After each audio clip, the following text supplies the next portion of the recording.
Hello and welcome to our channel smart learning with Shanitha. मैं शनिथा आपका अपने यूट्यूब चैनल में स्वागत करती हूँ। ये वीडियो मैंने मस्कुलर सिस्टम के ऊपर बनाई है और आपके यूपी टीजीटी एग्ज़ाम के पॉइंट ऑफ व्यू से जितने भी इम्पॉर्टेंट पॉइंट्स हैं मस्कुलर सिस्टम के, मैंने उसको कवर करने की पूरी कोशिश की है। तो वीडियो को बिना स्किप किए एंड तक ज़रूर देखिएगा और अगर आपको मेरा वीडियो पसंद आए तो लाइक और शेयर कर दीजिएगा। Study of muscle known as myology, मांसपेशियों के अध्ययन को मायोलॉजी कहा जाता है। ये याद रखिएगा आप, क्योंकि कई बार एग्जाम में ये आ चुका है क्वेश्चन। मांसपेशियों के अध्ययन को मायोलॉजी कहा जाता है।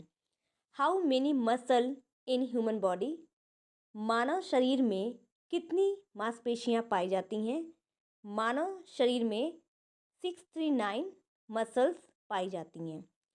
क्वेश्चन में आपको हो सकता है ऑप्शन में 639 ना मिले और इसकी जगह पे आपको 640 मिल सकता है, 645 मिल सकता है।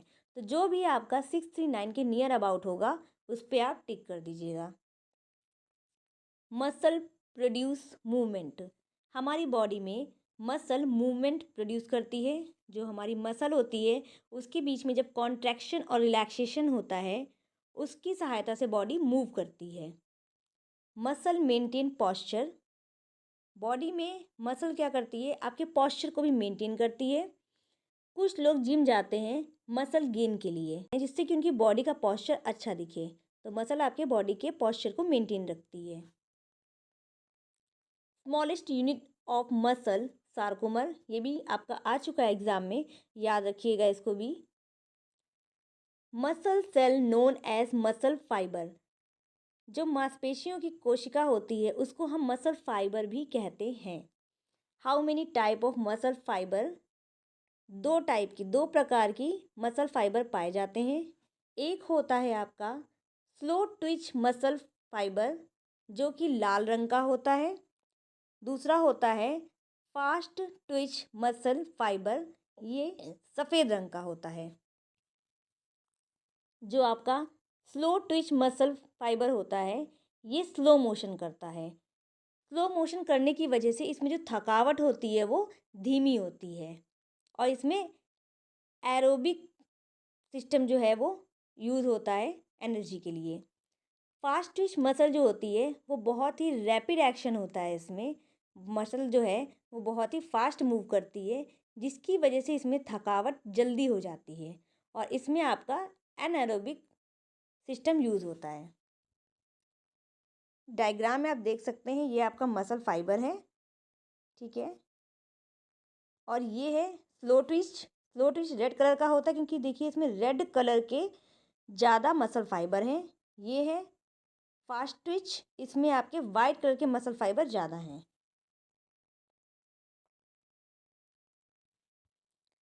How many type of muscle found in human body, मानव शरीर में कितने प्रकार की मांसपेशियां पाई जाती हैं। मानव शरीर में 3 प्रकार की मांसपेशियां पाई जाती हैं। पहली होती है आपकी स्केलेटल मसल, दूसरी स्मूथ मसल, तीसरी कार्डियक मसल। आपकी जो स्केलेटल मसल होती है वो आपके बोन से अटैच्ड रहती है, इसलिए हम इसको स्केलेटल मसल भी बोलते हैं। क्योंकि इसमें क्या होती है, मांसपेशियां जो होती हैं वो आपके कंकाल तंत्र से जुड़ी रहती हैं। ये डायग्राम में आप देख सकते हैं, ये है आपकी स्केलेटल मसल, ये बोन है और ये मांसपेशी है आपकी जो बोन से अटैच्ड है। स्केलेटल मसल जो होती है वो हमारे विश के अकॉर्डिंग वर्क करती है, इस वजह से ये इनवॉलेंट्री होती है नेचर में। कार्डियक मसल जो होती है वो सिर्फ और सिर्फ आपके हार्ट में पाई जाती है। स्ट्रक्चर की अगर बात करें तो ये काफ़ी कुछ मिलती जुलती आपकी स्केलेटल मसल की तरह भी होती है और स्मूथ मसल की तरह भी होती है। बट ये मसल आपके सिर्फ और सिर्फ कार्डियक यानी कि हार्ट में पाई जाती हैं और ये अपनी विश के अकॉर्डिंग, हमारी विश के अकॉर्डिंग काम नहीं करती हैं, इसलिए नेचर से इनवॉलेंट्री होती हैं।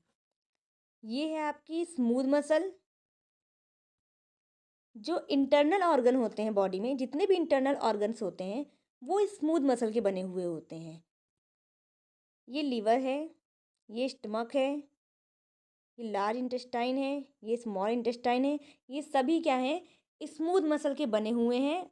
और इंटरनल ऑर्गन जो होते हैं वो हमारे विश के अकॉर्डिंग वर्क नहीं करते हैं, वो अपने आप वर्क करते हैं, इसलिए ये भी नेचर से क्या होते हैं, इनवॉलेंट्री होते हैं। स्केलेटल मसल को हम स्ट्रेटेड मसल या वॉलेंट्री मसल भी बोलते हैं, अभी मैंने आपको बता दिया है, क्योंकि ये हमारे विश के अकॉर्डिंग वर्क करती है। स्मूथ मसल जो होती है वो हमारी इनवॉलेंट्री मसल भी बोलते हैं, अनस्ट्रेटेड मसल भी बोलते हैं इसको। ये हमारे विश के अकॉर्डिंग वर्क नहीं करती है। क्वेश्चन इस तरीके से भी घुमा फिरा के पूछ सकता है, muscle connected with bone known as, ठीक है, वो मांसपेशी जो हड्डी से जुड़ी रहती है, अस्थि से जुड़ी रहती है, वो क्या कहलाती है? या वो मांसपेशी जो कंकाल तंत्र से जुड़ी रहती है वो क्या कहलाती है? वो स्केलेटल मसल कहलाती है। Muscle connected to bone with tendon, मांसपेशी जो होती है वो अस्थि से जुड़ी होती है, पर किसके जरिए जरिए जुड़ी होती है? वो आपके टेंडन के जरिए जुड़ी होती है। ये डायग्राम में देख सकते हैं, ये है बोन, ये है मसल, और ये जो वाइट कलर का आप देख रहे हैं ये टेंडन है। हमने कंकाल तंत्र में पढ़ा था, बोन अस्थि जो होती है वो अस्थि से जुड़ी होती है, किसके जरिए? लिगामेंट के जरिए। और बोन से मसल किसके जरिए जुड़ी होती है? टेंडन के। विच प्रोटीन फाउंड इन मसल, मांसपेशियों में कौन सा प्रोटीन पाया जाता है? एक्टिन और मायोसिन। याद रखिएगा, प्रीवियस ईयर के क्वेश्चन पेपर में आ चुका है कई बार, तो actin and myosin. Longest muscle in human body, मानव शरीर की सबसे लंबी मांसपेशी कौन सी है? मानव शरीर में सबसे लंबी मांसपेशी सार्टोरियस मसल है। इसी मसल को टेलर मसल भी बोलते हैं, सार्टोरियस मसल ही टेलर मसल भी कहलाती है, और ये मसल आपके थाई के अंदर पाई जाती है। क्वेश्चन देखिए 3 तरीके से आएगा, सबसे लंबी मसल, सबसे छोटी, या उनका लोकेशन पूछ लेगा, या उनके निक नेम से उनको याद रखिएगा। तो ये चीज़ें आप याद रखिएगा। सार्टोरियस मसल को ही टेलर मसल भी बोलते हैं। क्वेश्चन में आ सकता है कि longest muscle in human body, और वहाँ पे सार्टोरियस हो सकता है ऑप्शन में ना हो, आपको टेलर मसल दिया हुआ हो, तो इसलिए इसका नाम भी याद रखिएगा। लोकेशन पूछ सकता है, सबसे लंबी मांसपेशी कहाँ पाई जाती है? तो आपके थाई में पाई जाती है, अपर लेग में पाई जाती है।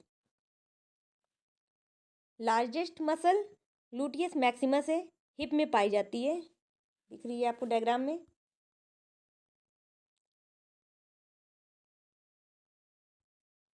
स्मॉलेस्ट मसल, सबसे छोटी मांसपेशी स्टेपिडियस मसल होती है, ये आपके कार में पाई जाती है।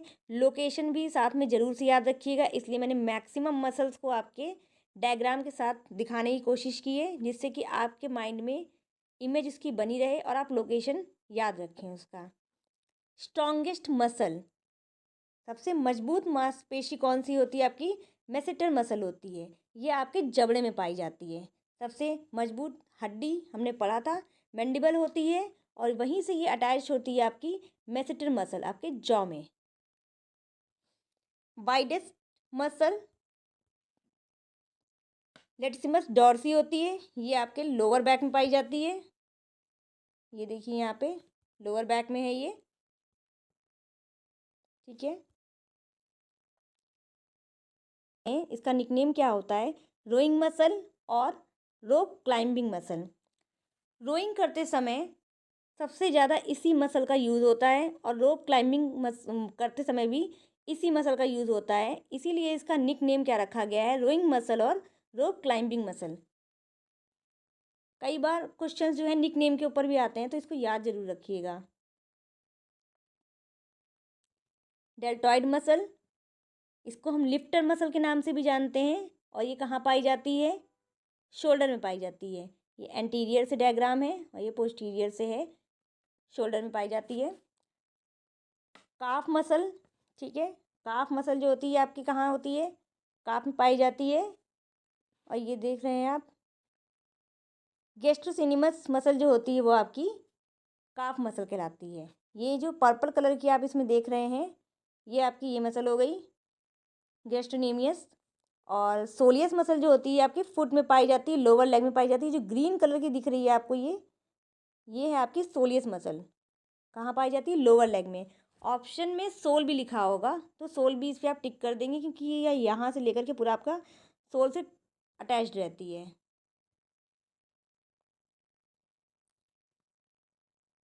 हैमस्ट्रिंग मसल आपकी कहाँ होती है? Back of the thigh, thigh के पिछले हिस्से में आपकी हैमस्ट्रिंग मसल पाई जाती है, और यही मसल जो है आपके घुटने के मोड़ने में मदद करती है। अडक्टर मसल इनर थाई में पाई जाती है।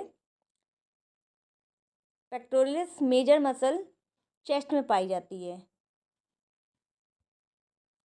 Which muscle help in flexion and extension of elbow joint? कोहनी के जोड़ का जो फ्लेक्शन और एक्सटेंशन होता है उसमें कौन सी मसल हेल्प करती है? तो वो आपके बाइसेप्स और ट्राइसेप्स है। डायग्राम में समझेंगे। जब फ्लेक्शन होता है तो बाइसेप्स क्या होता है? कॉन्ट्रैक्ट होता है, और ट्राइसेप्स रिलैक्स होता है। ये यहाँ पे फ्लेक्शन हो रहा है। जब एक्सटेंशन होता है, फैलाव होता है कोहनी के जोड़ का, तो वहाँ पे क्या होता है?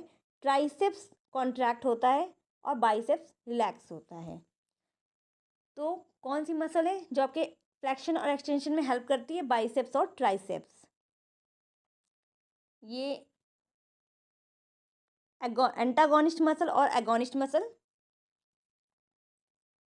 A muscle that oppose the action of another muscle known as antagonist muscle। ठीक है, जो मसल किसी मसल के विपरीत कार्य करती है उसको हम एंटागोनिस्ट मसल कहते हैं। Primary muscle responsible for initiating and controlling a specific movement at a joint. जो प्राइमरी मसल होती है, जो किसी जॉइंट के मूवमेंट के लिए रिस्पॉन्सिबल होती है, उस मसल को एगोनिस्ट कहते हैं। और इसी मसल्स के अगेंस्ट जो वह मसल काम करती है या अपोज जो मसल काम करती है वो आपकी एंटागोनिस्ट मसल कहलाती है। डायग्राम से समझते हैं। यहाँ पे देखिए, जब आपका बाइसेप्स कॉन्ट्रैक्ट कर रहा है, बाइसेप्स कॉन्ट्रैक्ट कर रहा है, तो जो मेन मसल है आपकी प्राइमरी मसल है वो कौन सी है? बाइसेप्स है, तो ये एगोनिस्ट का काम करेगी।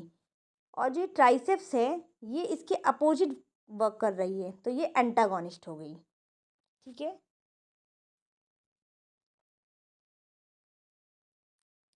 Increase the size of muscle known as muscle hypertrophy. जब मसल का साइज बढ़ जाता है या मसल मास बढ़ जाता है तो वो आपका क्या कहलाता है? मसल हाइपरट्रॉफी कहलाता है। लॉस ऑफ मसल मास, और यही जब मसल मास घट जाता है तो वो मसल एट्रॉफी कहलाता है। Thank you for watching my video. अगर आपको मेरा वीडियो पसंद आया हो तो मेरे चैनल को सब्सक्राइब कर दीजिए, नोटिफिकेशन बेल आइकन पर प्रेस कर दीजिए, जिससे अगली वीडियो का नोटिफिकेशन आपको मिल सके। इस वीडियो से रिलेटेड या फिजिकल एजुकेशन के किसी भी टॉपिक से रिलेटेड आपको कोई भी क्वेरी हो तो आप मुझसे कमेंट सेक्शन में पूछ सकते हैं, और नेक्स्ट वीडियो आप किस टॉपिक पे चाहते हैं ये भी आप मुझे कमेंट सेक्शन में बता सकते हैं। Thank you.